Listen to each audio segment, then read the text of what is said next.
Power electronics is everywhere, powering everything from electric vehicles and solar inverters to industrial systems and fast chargers. It plays a crucial role in converting and managing electrical energy efficiently and reliably. As demand grows for smarter and greener energy solutions, power electronics continues to drive innovation across industries and everyday applications. Its block diagram like any power electronic system that can be broken down into three key parts: the input, the output, and a control stage in the middle. The input comes from all kinds of sources, such as solar panels, wind turbines, batteries, and of course the traditional AC grid. Each of these delivers power in a different form, either AC or DC, with its own voltage and current characteristics. So understanding that input is the first step when designing a converter that can manage and adapt power efficiently for the intended application. Next comes the power converter, which is the heart of the system. Its job is to take the input power and convert it, regulate it, and match it exactly to what the load needs, all with high efficiency. And at the center of that conversion is the switching power converter. It uses power semiconductor devices like MOSFETs and IGBTs that rapidly switch on and off at high frequencies. This high-speed switching controls the flow of voltage and current, providing accurate and stable power to the load. Next is the load itself. Whether it's an AC or DC load, again, the converter has to adapt the input and delivers just the right voltage, current, and frequency. Then comes the feedback system,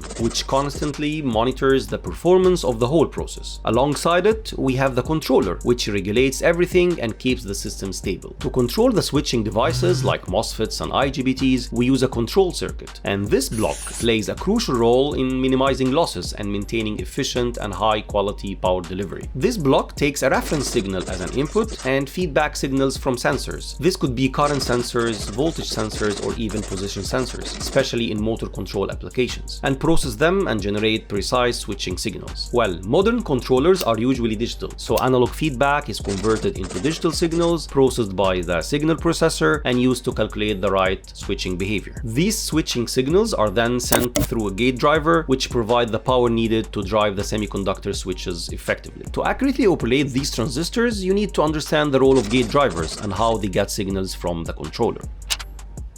Well, as we mentioned earlier, the power converter's job is to convert and regulate the input power so it matches exactly what the load needs. In other words, if your load requires AC, then the converter has to provide an AC output. And if the load requires DC, then the converter must deliver DC power. And because of that, we have four main types of power converters, each designed to handle a specific combination of input and output. First is the AC to DC. That's a rectifier. You will find it in your phone or laptop chargers or any general power supplies. It converts AC input to DC output, which most modern electronic devices need to operate. Rectifiers often include additional filtering and regulation stages to ensure clean and stable DC power. Second is the DC to DC, used to step up voltage or down, like in battery-powered systems. Whether the input is regulated or not, the converter gives you a stable DC output, and these are super common in applications like electric vehicles, drones, robotics, where different parts need different voltage levels. The third type is the DC to AC. That's an inverter. It's a key for electric vehicles, solar inverters, UPS systems, and other backup power setups. It converts DC power, typically from batteries or solar panels, into usable AC power that can drive regular appliances or to be fed into the grid. And in many high-power systems, you will actually see combinations of two or more types of converters working together. For example, AC to DC followed by DC to AC. This setup is often used to meet different requirements or connect grids. Then AC to AC, and this type of converter is commonly used in various applications, primarily where variable speed control of AC motors is needed. They are found in industrial drives, renewable energy systems, and even large-scale power systems. One popular use is in the wind energy systems, where the output from the generator varies and needs to be conditioned before use. Now, when you start building your own power converter, this is where the real game begins. You will quickly enter the world of diodes and transistors like MOSFETs and IGBTs that are designed to handle high power while staying compact and efficient. You will also come across thyristors, which are powerful switches used in high voltage systems. The goal here is always the same,